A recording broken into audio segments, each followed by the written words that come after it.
আপনারা আপনাদের মধ্যে অনেকেই আছে মহার্ঘ ভাতা নিয়ে ব্যস্ত হয়ে গেছে, পে স্কেল দিবে না, মহার্ঘ ভাতা দিবে, মহার্ঘ ভাতা দিবে। অথচ আমরা জানতাম পে কমিশনে মহার্ঘ ভাতা নিয়ে কোনো আলোচনাই হয়নি। এখনো সাংবাদিকরা অনলাইন নিউজে একটা নিউজ ছড়াচ্ছে, 16,000, 17,000 আর 21,000, এই তিনটা জিনিস নিয়ে এখনো তারা সরাচ্ছে। কিন্তু আমি আপনাদেরকে বলি, সর্বনিম্ন স্কেল 20,000 থেকে 25,000-এর মধ্যে হবে। আপনারা এতটুকু আশা রাখুন, 20,000 থেকে 25,000-এর মধ্যে হবে। যে কোনো অ্যামাউন্ট হতে পারে, তবে 20,000-এর নিচে নয়। আকিনুর রহমান লিখেছেন, এই স্কিল সরকার এমনি দেবে অমনিও দিবে, এত মাথা ব্যথা বলার কিছু নাই। না, আপনার সাথে তো মনে হয় দোস্তি আছে সরকারের লগে, যে এমনিও দিবে অমনিও দিবে। ঠিক আছে, এইটা হইল মানে কি বলবো, বুঝি না কি বলবো, কি বলা উচিত। আমাদের 15 লক্ষ সরকারি কর্মচারী, এর ভিতরে অনেকেই আছে এই সিদ্ধান্ত নিয়ে বসে আছে, সরকার দিলে এমনিই পাবো, আমাকেও তো দরকার নাই যাওয়ার, ওই রাস্তায় যাইয়া বিষ মারার দরকার নাই। ওখানে মালিক ভাইরা যাইতেছে, অমুকে যাইতেছে, তমুকে আশিক ভাই যাইতেছে, ওই শিমুল ভাই যাইতেছে, অমুকে যাইতেছে, তমুকে যাইতেছে, আমাকে যাওয়া দরকার নাই, ও আগো বিষ মরুক। আপনাদের দাবি তুলতে গিয়ে আমি সাসপেন্ড হইলাম, কত কিছু ভোগ করলাম, কত মানুষের গালি খাইলাম। আর আপনাদের মধ্যে বেশিরভাগ মানুষই এটাই মনে করে, ধরো পে স্কেল হইলে এমনিই পাবো, ঘরে বসেই পাবো। হ্যাঁ, আপনি ঘরে বসে পাবেন, ঠিক আছে, কিন্তু আপনার যদি বিবেক থাকে তাহলে আপনি বিবেকের কাছে একটু প্রশ্ন করবেন যে এই পে স্কেলটা যে আপনি পাইলেন, এর পিছনে আপনার কতটুকু ভূমিকা ছিল। সরকার কি কোনো জিনিস এমনি এমনি দেয়? সরকার কোনো কিছু কি এমনি এমনি দেয়? আপনারা বলেন, আপনারা একটু বলেন যে সরকার কোনো কিছু কি এমনি এমনি দেয়? আজ পর্যন্ত দিছে?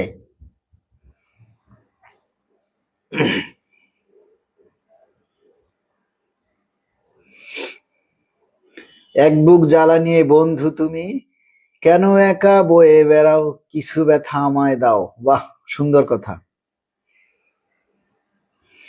আগামীকাল সবাই এই পোস্টটা করবেন, ঠিক আছে? এ আমার মাথায় আবার বিড়ালের ইয়া দিছে কে, এটা সরান। হ্যামিলিনের বাঁশিওয়ালা কলে আসেন, আপনার বাঁশির সুর শুনবো আজকে, ঠিক আছে? ডিজিটাল বাঁশিওয়ালা ভাই একটু লাইভে আসেন, আপনার একটু বাঁশি বাজানো শুনবো আজকে, আপনার বাঁশিতে একটা গান শুনবো, ঠিক আছে? আমরা নির্বাচনের আগেই গেজেট চাই, গেজেট হবে ইনশাল্লাহ, ঠিক আছে? আমরা আশা করি নির্বাচনের আগেই গেজেট হবে, যদিও আমরা জানি যে ফেব্রুয়ারির ফার্স্ট উইকে গেজেট হবে, কিন্তু আমরা চাই জানুয়ারির 31 তারিখের মধ্যেই গেজেট প্রকাশের দাবি করছি। আমরা 31 তারিখের মধ্যেই গেজেট প্রকাশের দাবি করছি। এবং আপনারা দেখেন, আপনারা হয়তো অনেকেই জানেন না, এই অন্তর্বর্তীকালীন সরকার 27,000 কোটি টাকা দিয়ে যুদ্ধ বিমান ক্রয় করার কাজ করছে। 27,000 কোটি টাকা দিয়ে আপনার এই মাথার উপরে যুদ্ধ বিমান কিনতেছে, কিন্তু যুদ্ধ কার সাথে করবে?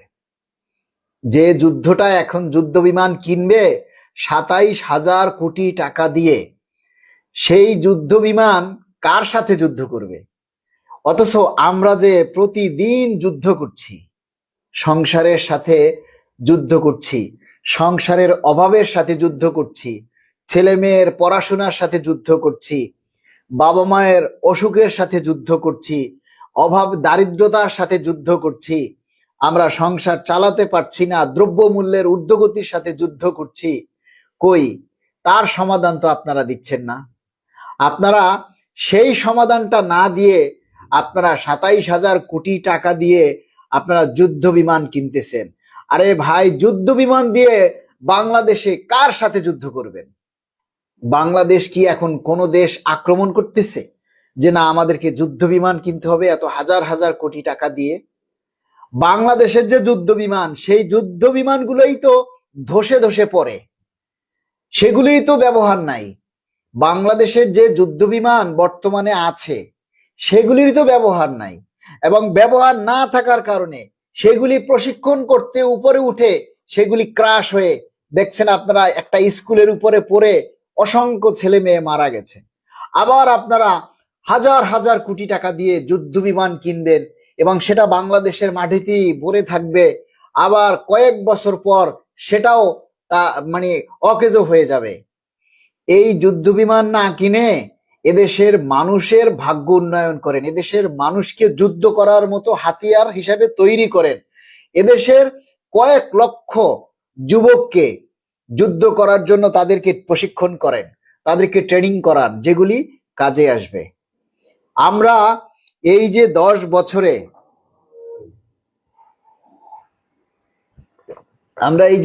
বছরে দুইটা স্কেল থেকে বঞ্চিত, এই দুইটা স্কেল যদি আমরা আজকে পাইতাম তাহলে আমাদের অবস্থাটা আজকে কোথায় গিয়ে দাঁড়াতো, আমাদের প্রত্যেকের স্কেলগুলি কোথায় গিয়ে দাঁড়াতো বলেন। আমরা যে সর্বনিম্ন 35,000 টাকা দাবি করছি, এটা তো আমরা জিডিপি হারে তো আমরা আরো কম চাইছি। জিডিপির যে আপনারা অনুপাত দিয়েছেন সেই জিডিপি অনুপাতে আমরা তো 35,000 টাকা আরো কম দাবি করেছি। আমাদের তো দাবি করা উচিত ছিল 56,000 টাকা। একজনের টাকা দিয়ে যদি 2জনকে চলতে হয় তাহলে আমাদের জিডিপির প্রবৃদ্ধি অনুযায়ী আমাদেরকে 56,000 টাকা আমাদেরকে দেওয়া উচিত, কিন্তু সেই তুলনায় আমরা চেয়েছি কত? 35,000 টাকা। সেই 35,000 টাকা আমরা কিভাবে চেয়েছি সেটাও কিন্তু আমরা বলে দিয়েছি যে 2020 সালে যদি আমরা একটা পে স্কেল পেতাম তাহলে 8,000 টাকাটাকে যদি ডাবল করা হয় তাহলে 16,000 টাকা হতো।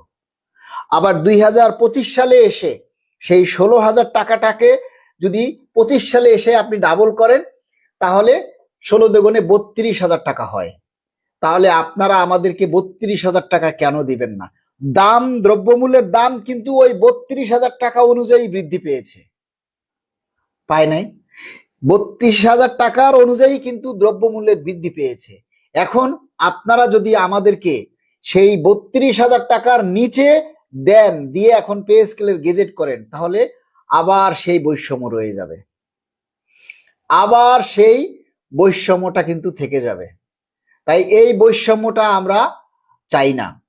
আমরা চাই গ্রেড সংখ্যা কমানো হোক এবং আমাদের যে দুইটা পে স্কেলের সমন্বয়ে আমরা সর্বনিম্ন যে 35,000 টাকা দাবি করেছি আমাদেরকে সেটাই দিবেন, এবং 1:4 অনুপাতে আমরা দাবি করেছি।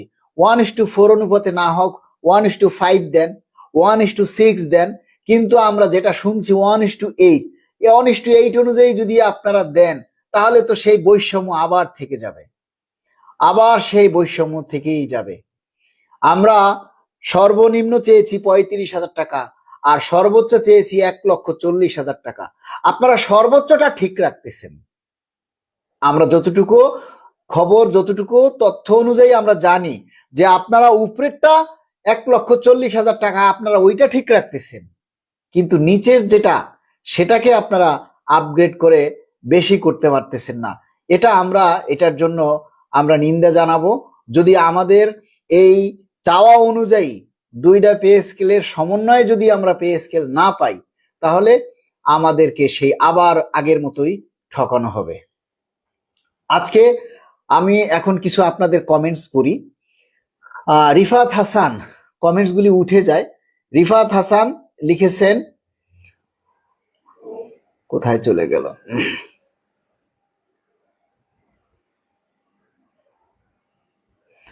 স্বায়ত্তশাসিত প্রতিষ্ঠানগুলোর জন্য আলাদা কেন ফয়সালা হলো কি? না, স্বায়ত্তশাসিতের জন্য আলাদা কোনো ফয়সালা না, সকলের জন্য একই ফয়সালা। প্রতিষ্ঠানে কোন তো আলাদা কোম্পানি বেতন গ্রেড এবার কমিশন তো স্বায়ত্তশাসিত প্রতিষ্ঠানে না, এরকমের কোনো কিছু আমরা এখন বলতে পারতেছি না। প্রতিষ্ঠানগুলো কি বিবেচনায় রাখবে শুনলাম, জানি না আমি এই ব্যাপারটা। স্বপ্না আক্তার লিখেছেন, ভাইয়া আমার অফিসে আমি শুধু পে স্কেলের কথা বলতাম, সবাই আমাকে অনেক বকা খাইতে হচ্ছে, তাই বারবার আল্লাহর কাছে দোয়া করি। বারবার আল্লাহর কাছে দোয়া করতাম, আল্লাহ আমাদের দাবি বাস্তবায়ন হবে ইনশাল্লাহ। তাহলে আপনি স্বপ্ন আক্তার, আপনি আপনার কথা বলছেন, আমি আমার অফিসের কথা বলি। দেখেন, পুরা রেলওয়ের মধ্যে, রেলওয়ের পূর্বাঞ্চল পশ্চিম অঞ্চল বাংলাদেশ রেলওয়ের মধ্যে একমাত্র আমি প্রতিনিধিত্ব করি। সারা বাংলাদেশের সরকারি কর্মচারীদের জন্য আমি লড়ছি।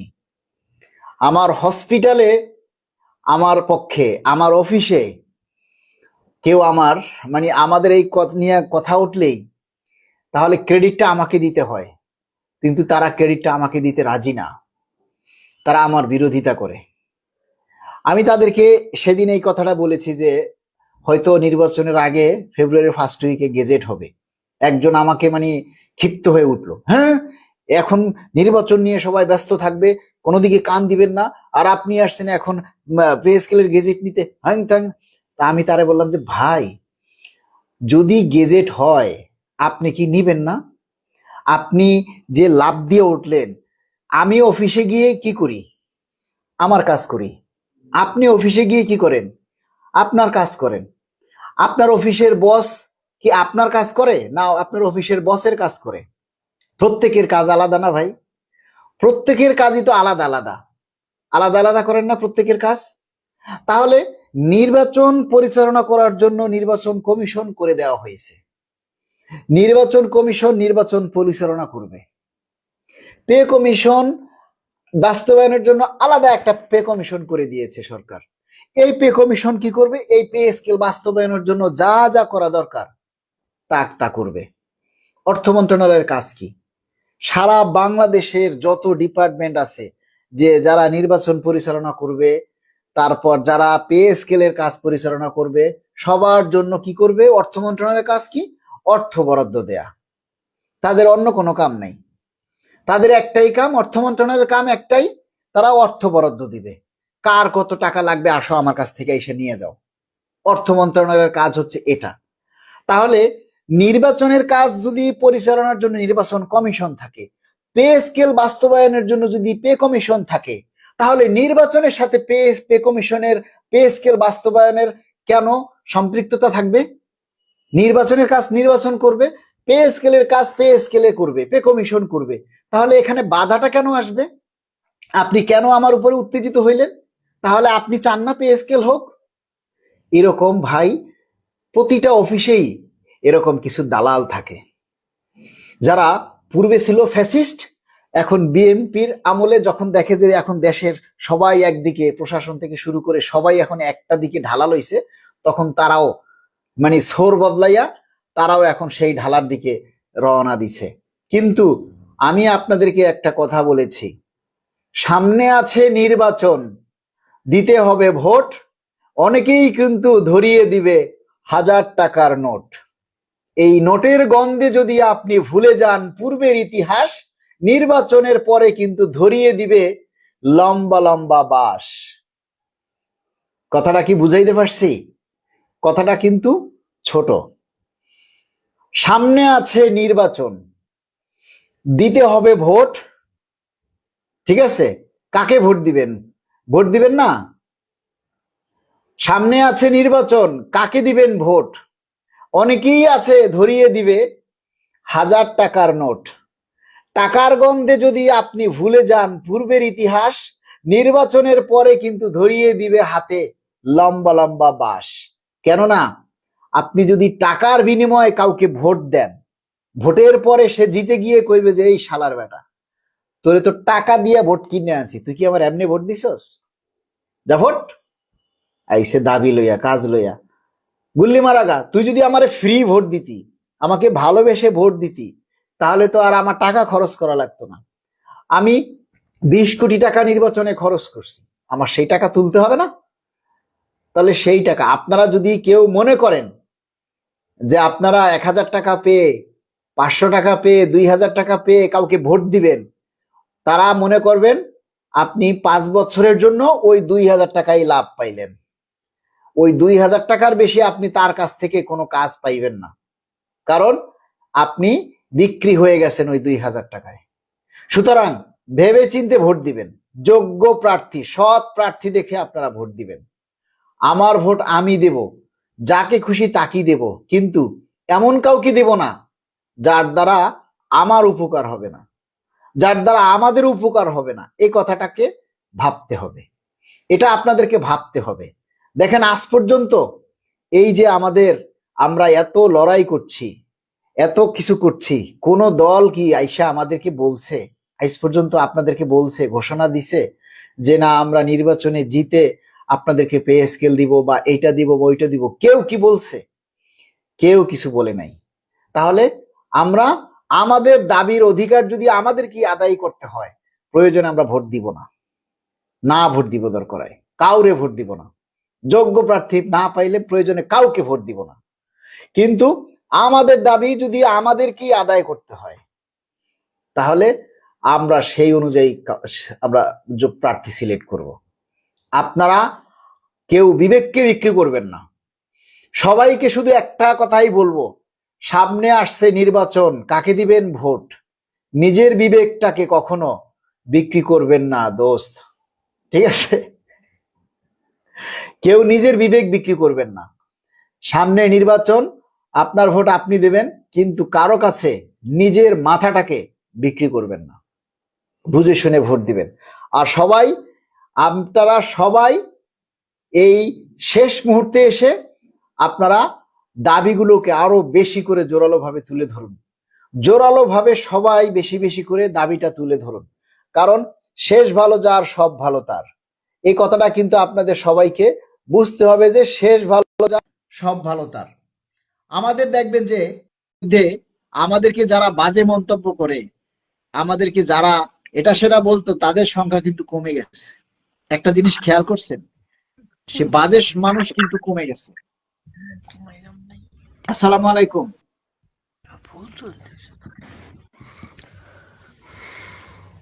হ্যালো,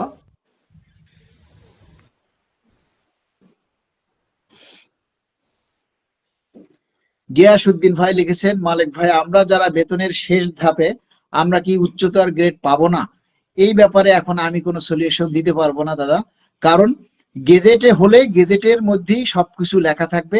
আর যারা শেষ ধাপে পৌঁছে গেছে, পে স্কেলের গেজেট হলে তো নতুন করে তাদের ধাপ সৃষ্টি হয়ে যাবে, ঠিক আছে?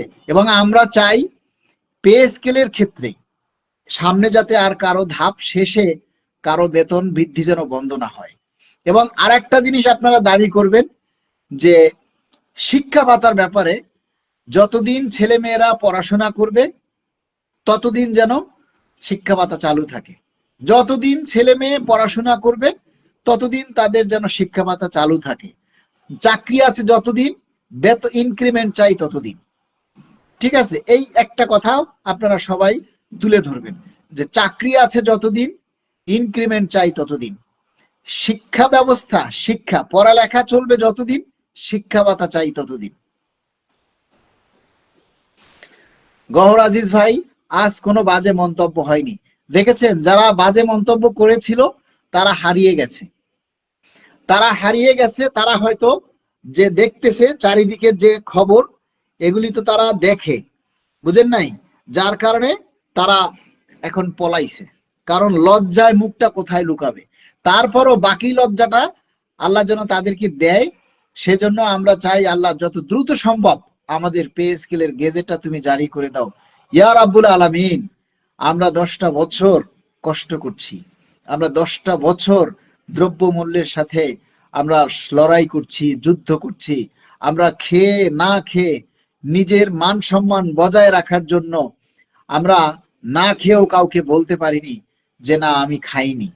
কেননা আমরা সরকারি চাকরি করে এই কথা যদি মানুষের কাছে বলি যে না আমরা 3 বেলা ঠিক মতো করে খেতে পারি না, আমরা একটু মাছ মাংস ভালো খাবার খেতে পারি না, এইটা যদি আমরা বলি, তাহলে এটা আমাদের লজ্জা, সরকারের লজ্জা। বলবে সরকারি চাকরি করে আপনি মাছ মাংস খেতে পারেন না, এইটা কি বলার মতো কথা? এইটা কি সত্যি কেউ বিশ্বাস করবে? কেউ বিশ্বাস করবে না। জানেন, আমাদের আত্মীয় স্বজন যারা আছে, যারা আমাদের আত্মীয় স্বজন, তারা আমাকে কত প্রশ্ন করে, কয় যে অনেকেই দেখি সরকারি চাকরি করে, বাড়ি করে, এটা করে, সেটা করে, ফ্ল্যাট করে, আর তোমার আজ পর্যন্ত শুনলাম না যে কোনো মাসের শেষে তোমার কাছে টাকা আছে। সব সময় শুনি মাসের শেষে তোমার কাছে টাকা থাকে না, তুমি কি চাকরি করো? আমি বললাম যে ভাই, আমি অসৎ পথে টাকা কামাই করি না, আমি যা বেতন পাই সেটা দিয়েই চলি। আমাকে কেউ ঘুষ দেওয়ার মতো জায়গায় আমি চাকরি করি না, আমি বাড়তি ইনকাম করার মতো জায়গায় আমি চাকরি করি না। আমাকে কে দেবে বাড়তি টাকাটা?